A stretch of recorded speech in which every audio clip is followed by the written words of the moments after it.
Thank you for joining us today. I am here on behalf of Bill and myself. Bill will be joining us shortly, and I want to tell you a little bit about our project on Mini-aeroponic plant systems. And I want to first say that we've divided this up between the two of us. So I'm going to give a background and introduction, and then we'll move forward with additional details. Please use the live Q&A for your questions, and we will use most of those at the very last 10 minutes of our presentation.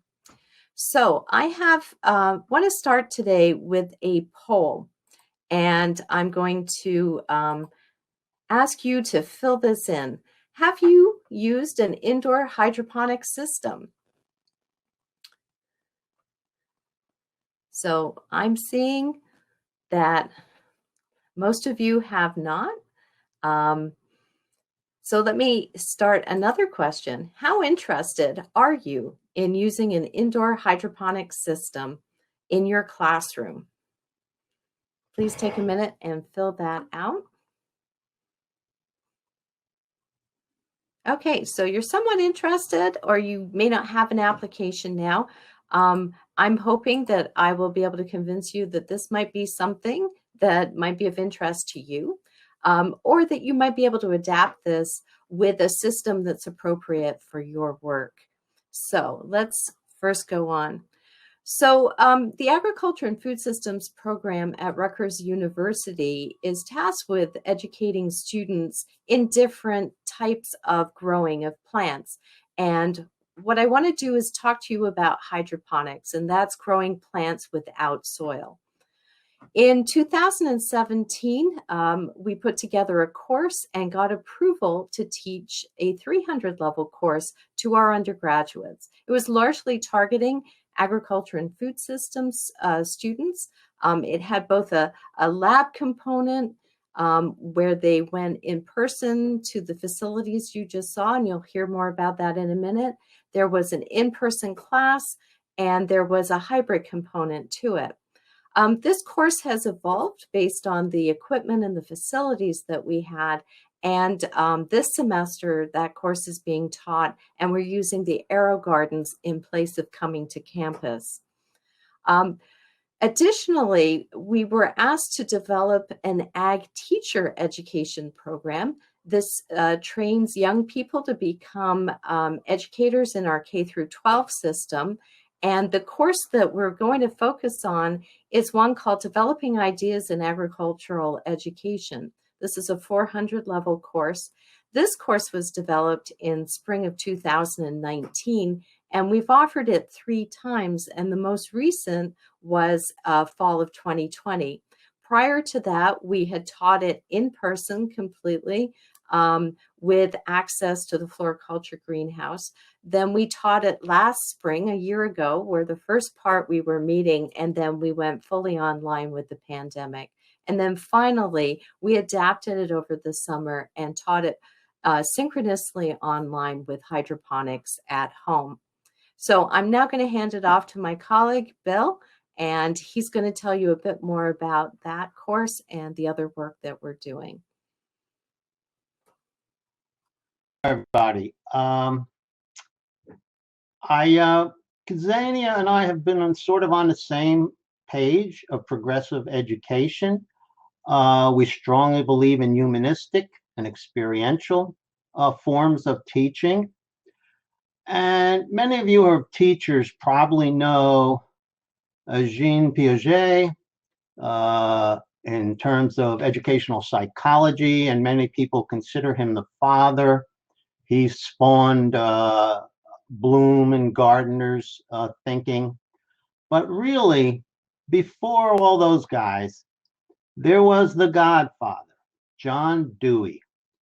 John Dewey lived 100 years, from 1860, where he saw the Civil War, to the nuclear explosions through the 50s and 60s.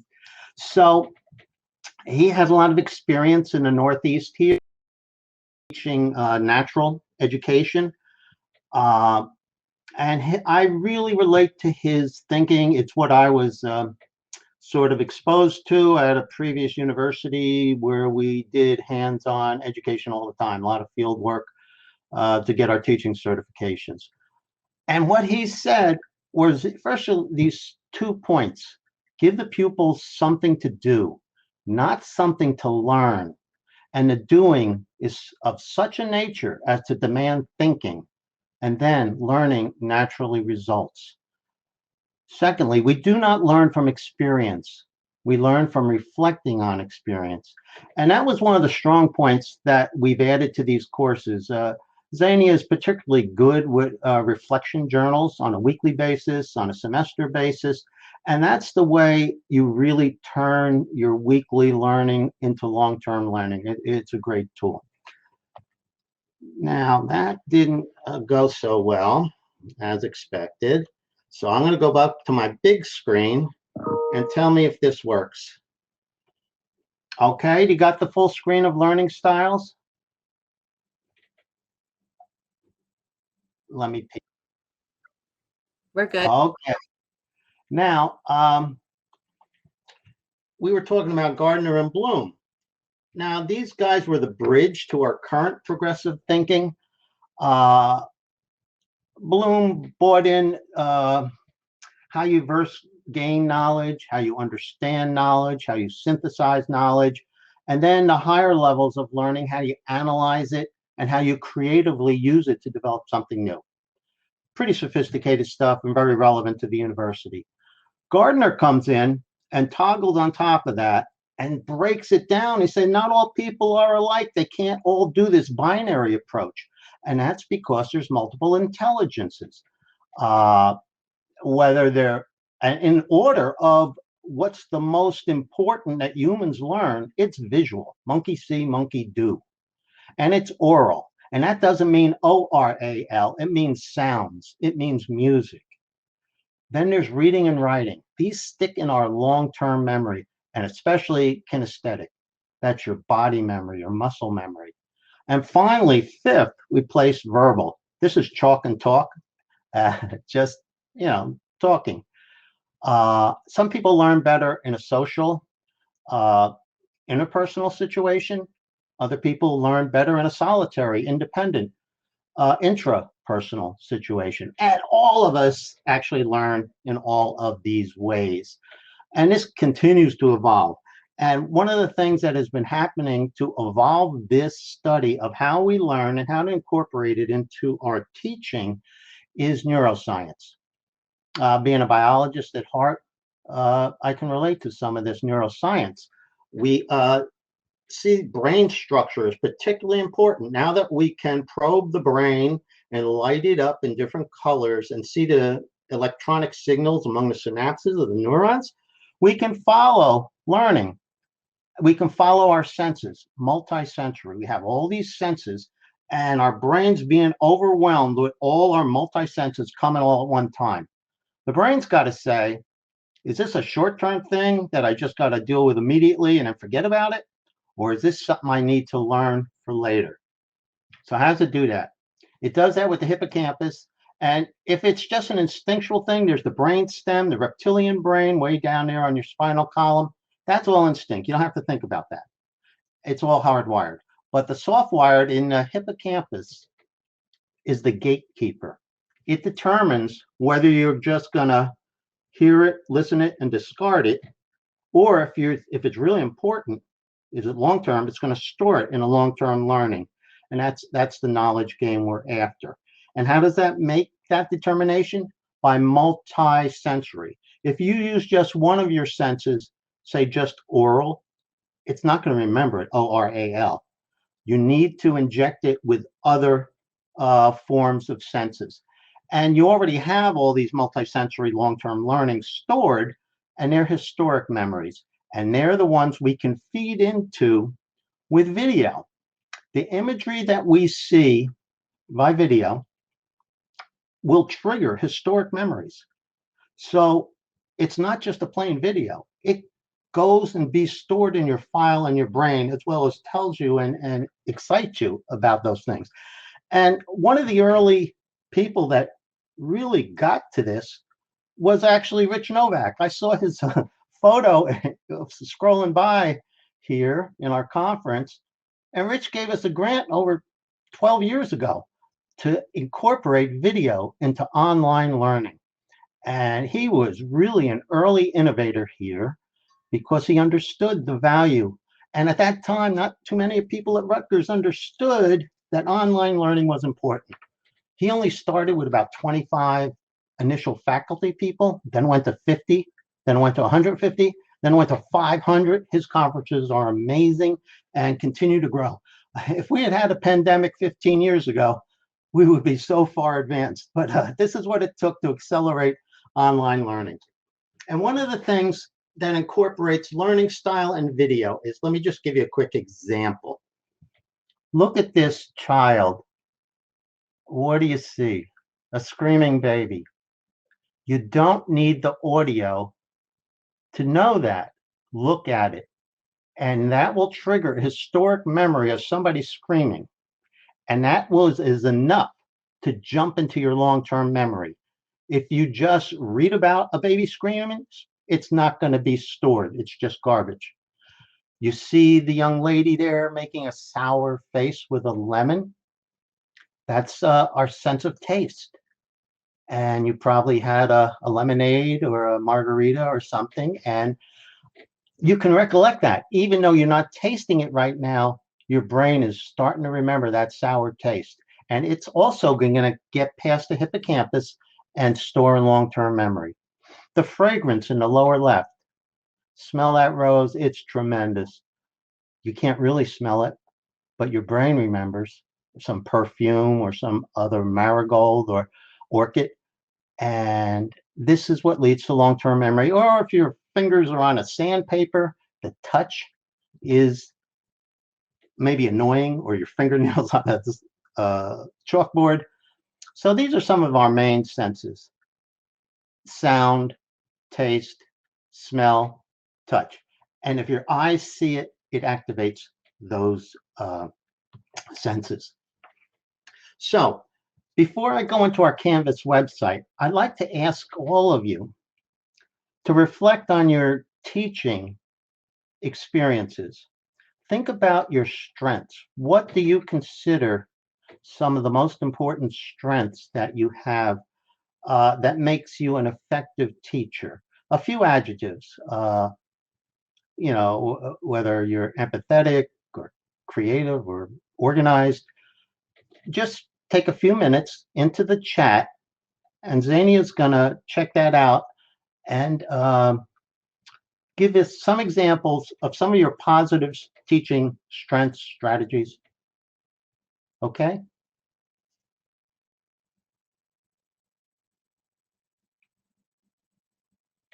Bill, I'm seeing vulnerability.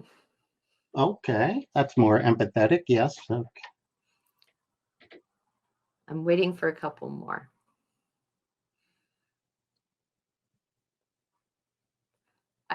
How about action?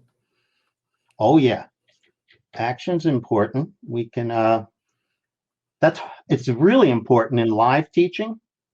And how do we move that into virtual teaching? So this is where some of our strengths are going to be handcuffed as we move into virtual. I've got one more: creative connections for discussion. Oh yeah, that's something that sometimes can be even easier to do virtually. With Zoom, with threaded discussions, I find that a lot of our students that are sort of reluctant to speak in class or get involved, once they're online, they feel more comfortable, or they write in stuff. That's phenomenal. You bring everybody together. So that's a good way to teach too, and we can do that electronically, virtually. So we try to incorporate some of these teaching strengths into our curriculum. So here, A of our website, online synchronous format, as Xenia mentioned. We also didn't use textbooks, but we got content from different references online, whether video or text. We used reflection and journals to deal with the content that the students were getting exposed to, or some of their own that they wanted to independently review. And most importantly, what we're talking about today is the Aero Garden system. This was a hands-on experiential system that Xenia sent to all the students at home by mail so that they had this little plant growth system.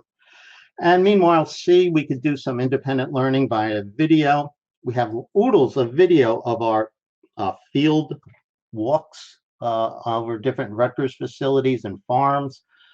The students got to know each other very well, somewhat through threaded discussions or the flip grid, which we trained everybody on, and they were videoized. And Zoom. Zoom was super, super effective. It helped the students present to the class in public speaking. It helped them to project a PowerPoint with analysis of their aero garden systems and other presentations. So this syllabus has worked out pretty well. So without getting too deep in the weeds, here's an example. I'm going to give you a plant science example, but a lot of this is transferable, whether you teach English, chemistry, history, etc. You can apply this visual communication and hands-on. And in this case, this small module that we had embedded showed the difference between aeroponics, hydroponics, and geoponics. Whereas geoponics is probably what most people know, where you grow plants in a normal soil and you water the soil and the plant grows. Aeroponics is totally different. The plants are suspended in air and they're misted by a spray that sprays a solution onto their roots, and they can grow in the air without being in soil. Whereas hydroponics, and the mist comes out in aeroponics like maybe 5 minutes every hour. Whereas in hydroponics, they're totally immersed the roots in water. And the water has a nutrient solution as well as aeroponics, but it's constantly there and recycled. So that's a brief definition of what we're comparing: aeroponics, hydroponics, geoponics. And we're focused on geoponics and aeroponics today. So conventionally, this is what we had to transition from. From the laboratory in the floriculture greenhouse on Cook campus, the students learned how to seed into different media, how to bring them into the greenhouse and start them growing. It worked great. Hands-on experiential education, and it's a great facility, but now we can't use it. What a beautiful place to experience color and fragrance and feel the leaves and analyze the growth of these plants. It's a great, John Dewey would have loved this. He's a big naturalist, and this is long-term learning and wonderful results in the floriculture classroom, whether it was for innovations in indoor cultivation or our agricultural education, as well as entrepreneurial agriculture, organic farming. We use this for all kinds of education, but now our hands are a little cut off.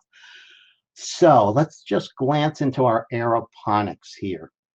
Now, one of the early ways we looked at aeroponics a couple of years back was this bucket, this simple 5-gallon bucket. And look, we literally grew 30 different types of crops, and the students got to pick their own crops: vegetables, herbs, fruits, and they're suspended on the top of this black top. And I can see Pablo here showing, he's very proud of his kale, I guess. So this is the system, the first aeroponic power growth system we used, 5 gallons. And this is the pump I'm talking about. It sprays out of those 3 nozzles. It's situated in the base of the pail. And then the plants are put in these holes, or sometimes we use rock wool to cover up the holes. And they grow pretty darn well. So we feed them certain nitrogen, phosphorus, potassium solutions, 501 analysis. It depends on the stage of growth of the crop. and various pH adjustments are made to the water solution. Now, we also teach in the New Jersey Agricultural Experiment Station greenhouses. Many of you possibly have driven by College Farm Road on Cook Campus and maybe wonder what's going on in there. Well, come and take a visit sometime when we open up again. There's a phenomenal amount of research, development, and education going on. And if you came into our bay of the greenhouse, this is where our classes were held before the pandemic. We taught hydroponics, aeroponics, and geoponics. Here's the geoponics at the bottom here. If you follow my cursor, you got Rutgers red lettuce compared to standard green lettuce in a soil mixture. To the right here, you have hydroponics. What is going on here is the plants are suspended in the frame above and the roots are dangling down here. And this is a water system, about 300 gallons. The water is pumped up to the top and it flows down here with nutrients, and then it's recycled. So the water is constantly flowing. The plants are constantly bathed in water nutrient solution. That's hydroponics. We were into something a little different that is really a good career opportunity or research opportunity where the plants are misted. And in this case, we went into vertical gardening, vertical farming, tremendous yields in a small floor space. You can see how plants grew literally within 50 days, whereas out in the field, it might take 70, 80, 90 days to get those leafy greens and other vegetables. And then there's also mini systems of aeroponics. You can see here, these are only 3 feet tall compared to 10 feet tall, and you can even go higher with vertical farming. So that's what you would see as you entered our greenhouse bay. And the students just did a wonderful job there. I think I would like to go to the video now, Toyin.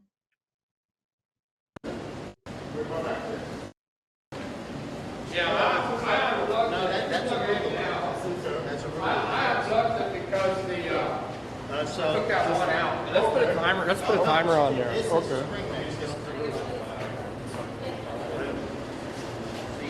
This is construction and initial planning.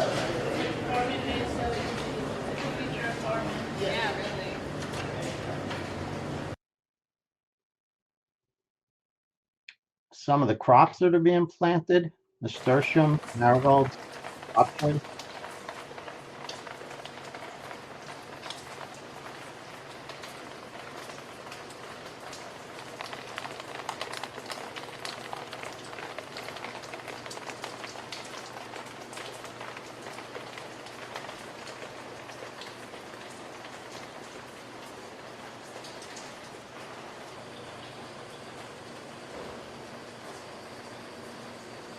These crops were then given to the cafeteria. You may have eaten some salad bar.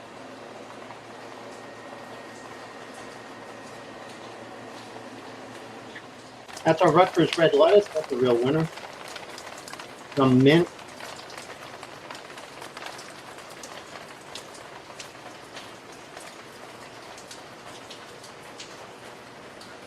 And then we not only provide demonstrations for faculty, visitors. We let students actually harvest first. The only one left. It better be the side. And here's Albert Ianni. Put them directly. Pepper we call it.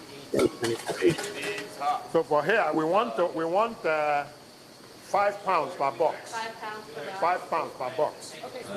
Get a nice spot right next to me.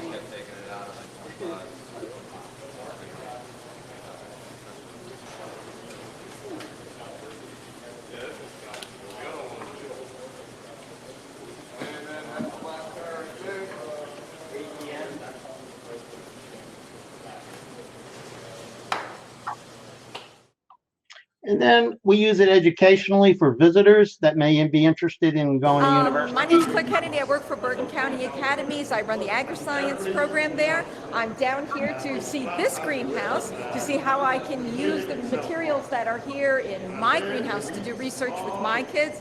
So my kids are over here learning so that we can take this stuff back up to North Jersey and use it by us. All right. Hi, my name is Alex Levitsky, and I want to be an entomologist when I'm older and go to Cornell University. Hi, I'm Frank Savannah. I'm interested in this stuff, and I want to go to Del Val. Later on, he says Rutgers, though. But that just gives you an idea of how we encourage students to get involved with advanced progressive agriculture. So that helped us shape our current course to develop teachers. We were trying to develop agricultural teachers or extension agents or industry research people. And that's how Xenia and I came up with developing ideas in agricultural education. Here's just snippets of our 15-week semester course. In fall 2020.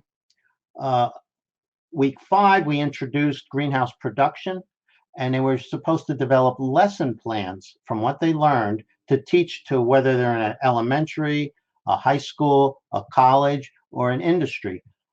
So the first way you start is assemble the unit. Begin your home project and develop a PowerPoint by taking pictures and reflect on what you learned. And then you're going to take data on when things germinated, how quick they grew, how many leaves they had, what the pH of the water was, what the media was, the different equipment and nutrients you used, and taking all this hydroponic, aeroponic data and measurements and photographs and graphs.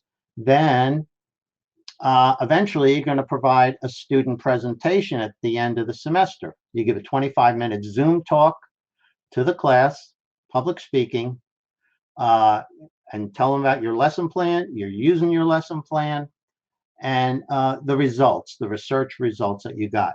Meanwhile, over the weeks in between, we have videos of virtual tours in the field, literally a half a dozen. For instance, the Rutgers Gardens website is available, but this is our own special video. It has questions embedded within it, and Bruce Crawford does a wonderful job of touring the Rutgers Gardens, and if students want to follow up again, then their interest is piqued. Stephanie Murphy on soil science, we know where her lab is, can go and visit or check out our website. Also, there's the Equine Science Center if you want to learn about equine science, and we have videos of our tours of the live classes previously. So they have some historic knowledge, and then when they see the video and the sounds, they get an idea. When they see the horses, they may even remember the smell of the horses or the petting of the horses that they've had in the past.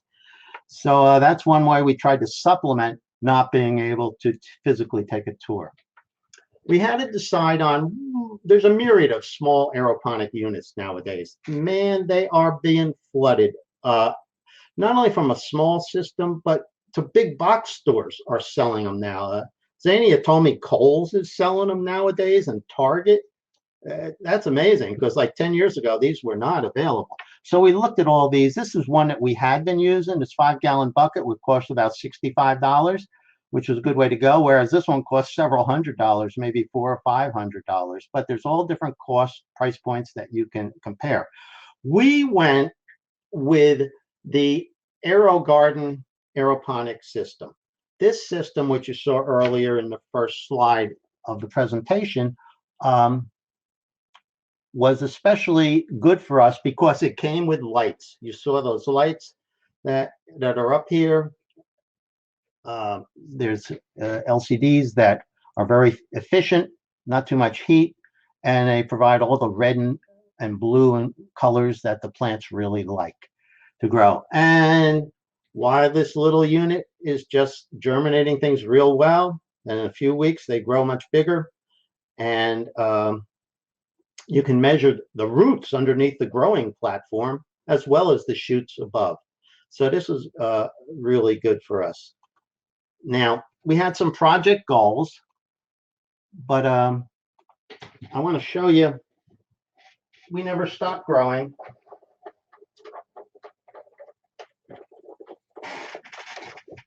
Here's only 4 or 5 weeks after seeding. You can see I got a red lettuce, a green lettuce, Thai basil, Genovese basil, and the dill and the parsley are getting a little overwhelmed here.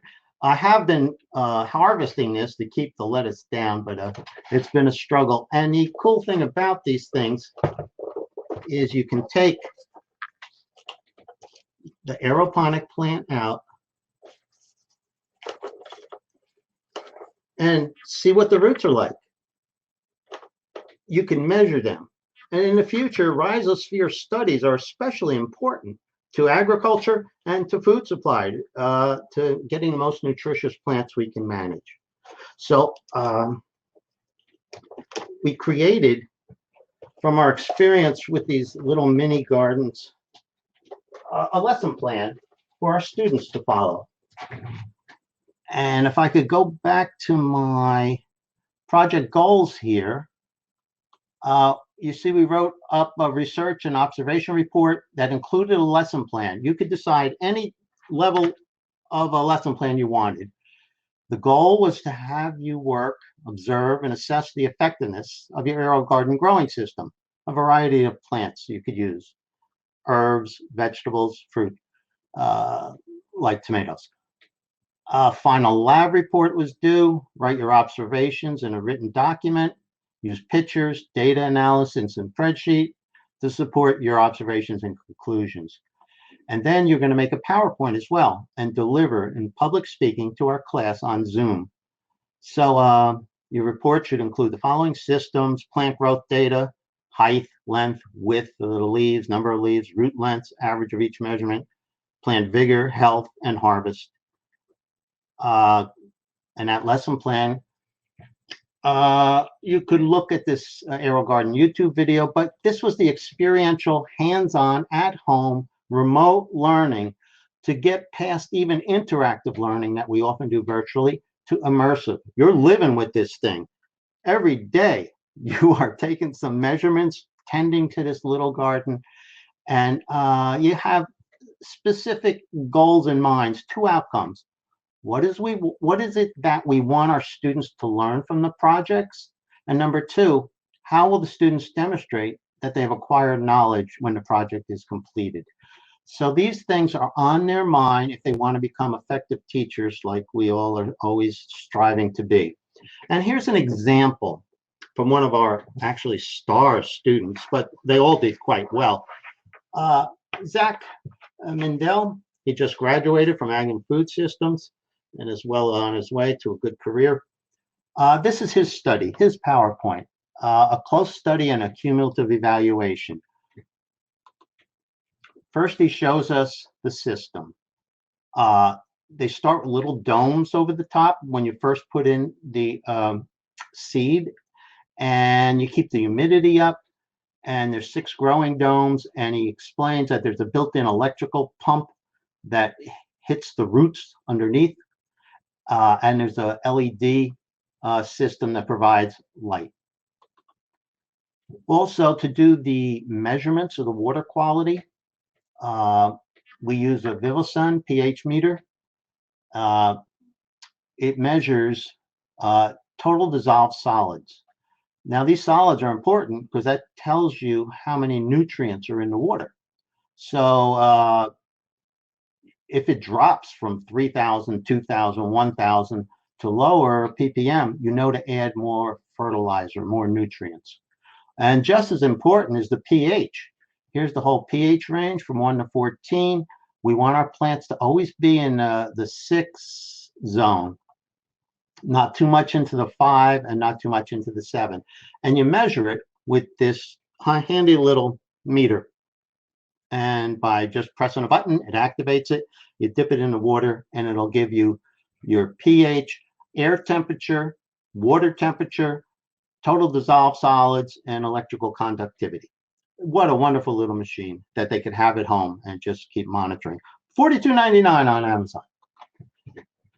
2 weeks later, Zach shows us how the plants are growing. They have sprouted up, 100% germination, and growing well. That's basil, Thai basil, Genovese basil, thyme, mint, very similar to what I just showed you, what I got behind me. Here's his Thai basil, and the LED lights he's pointing out here. Here's the blue one, magenta. You can adjust these. The ones in the greenhouses, actually, you can adjust them with a cell phone.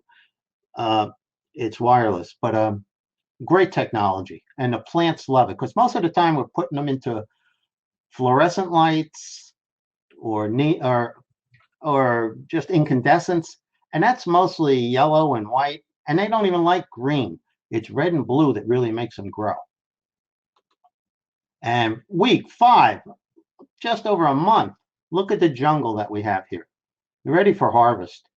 That's amazing. You can see how everything's sprouted up. And the students are just excited and over the moon over. They've never grown dill or mint before, or parsley or thyme. They got to see plants grow. They were their own little gardener or farmer. And this was exciting to most of them who never had this experience and wouldn't have had a greenhouse experience during the pandemic. And better yet, people always underestimate the value of the roots. At harvest, you can look at that root zone. It's phenomenal. And these roots provide nutrients to the plant. And in some cases, the roots are medicinally important, or they have some edible qualities, but mostly they provide the nutrients to the plant to make it good for human consumption or animal consumption. Zach took the harvest data of these various plants, what was their height and width and net weight at harvest. So he makes a graph of all this. And this is the mathematical part. The statistical analysis comes in with Thai basil, curly parsley, Genovese basil, dill, thyme, and mint. And you can see the plant height and width sort of track pretty well to each other. Here's our Vivosun meter, TDS, EC, pH, temperature, and he charts that over the 6 weeks of growth. EC, the nutrients were always there, except near the end when the plants were really big, and it's still all good, never dropped below 1,000, never went over 2,500. The pH was perfect. He always kept it in just under 7, and then all of a sudden he saw a drop and the plants were starting to grow, so he put in some more and brought the pH. He buffered it back to neutral. Temperature range from 71 to 74. That's just great. It was very steady. And TDS tracked the EC. So they could learn about all those things. He concluded. Bill, we're at 10 minutes. Just so. Okay, got it. Thank you. This project revealed the extensive effectiveness of the AeroGarden growing system for in-home plant cultivation. It increased sustainability, stimulating hands-on learning, and supplementing in-class education. Bingo. That's just what we're trying to do. And that's what he concluded, as well as several other horticultural comments. So he topped it off with cooking the stuff. Thai-style vegetarian stir fry.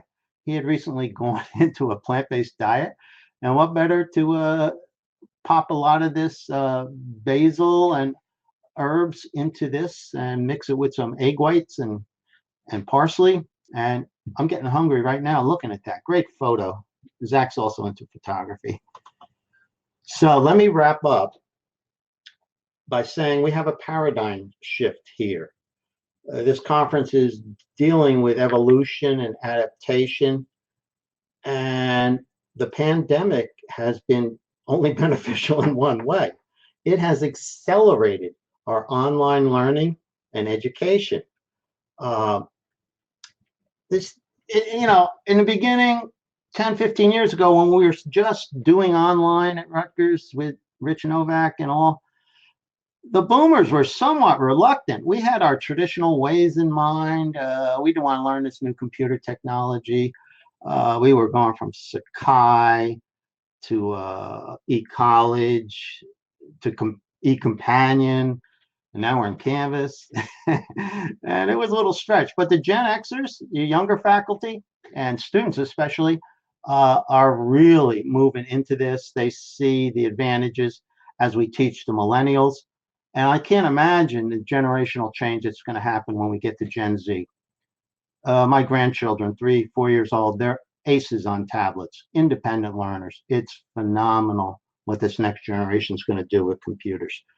But so we've seen these educational shifts online. We've moved from the conventional format to the hybrid format to totally online. We've moved from no web use to web assisted. Now it's web-based.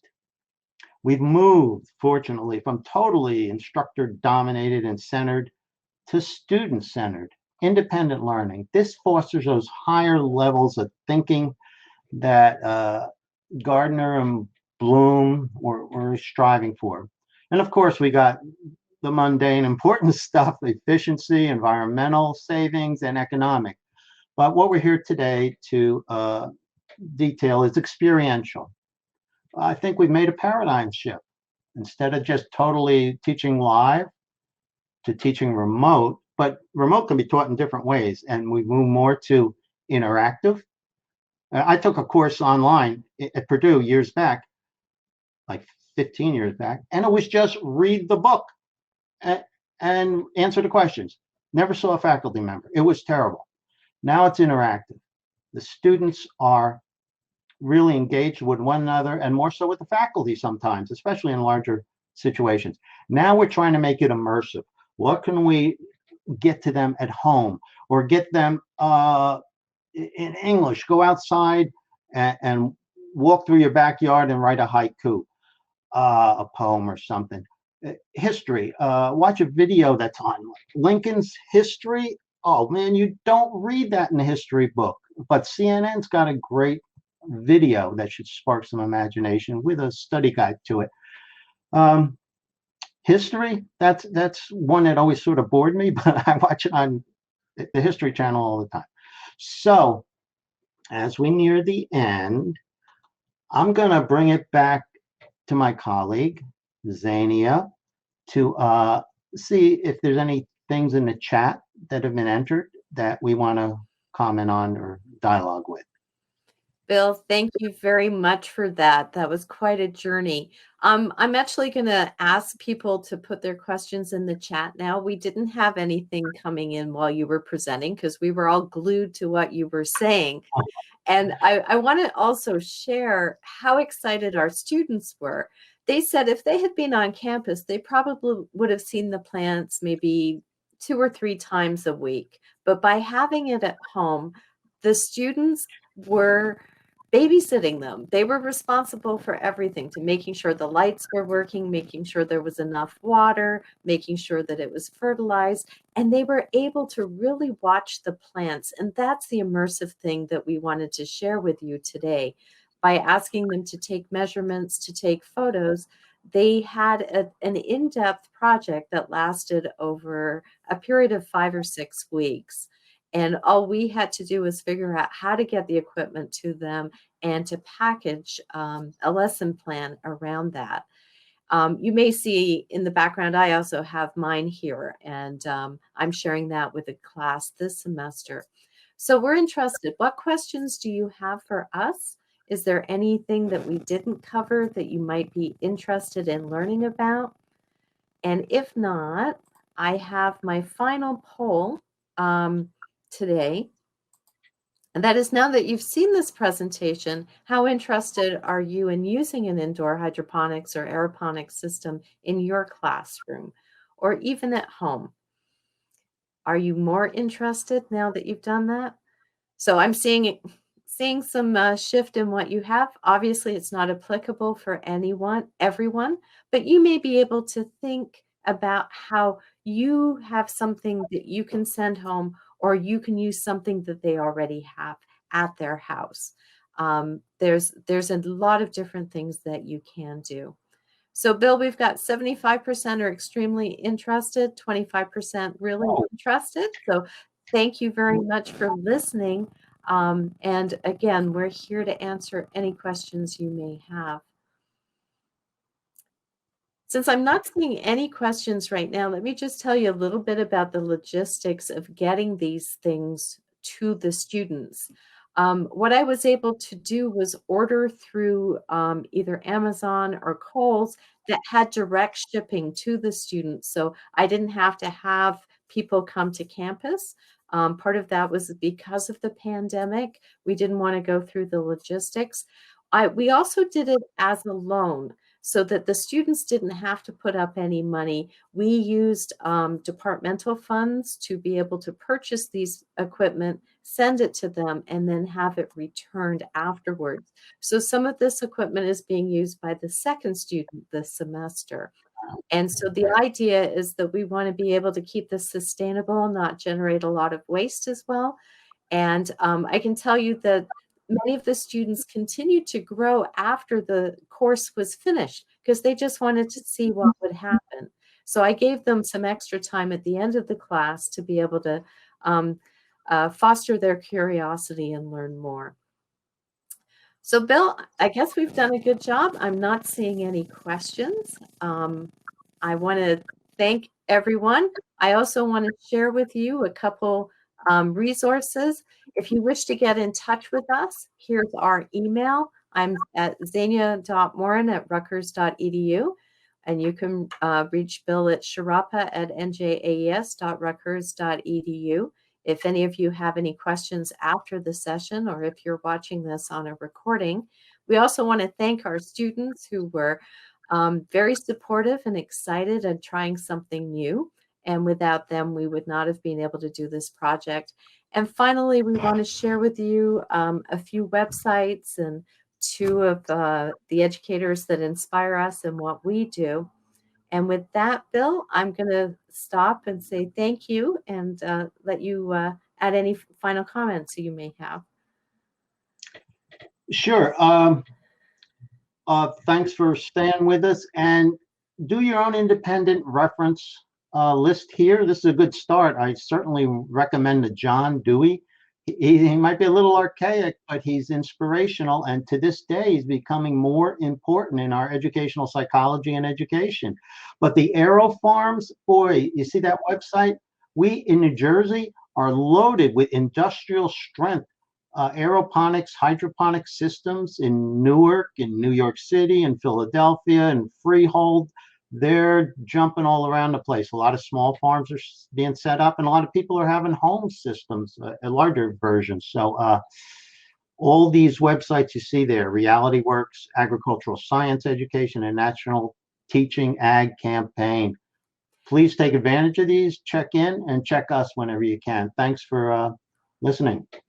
And anyone who's interested in taking the course, you can take it as a non-matriculated student, and you just need to get in touch with me and I can tell you more about it. So with that, thank you all for coming today. We really appreciate it, and I hope I've answered all of your questions.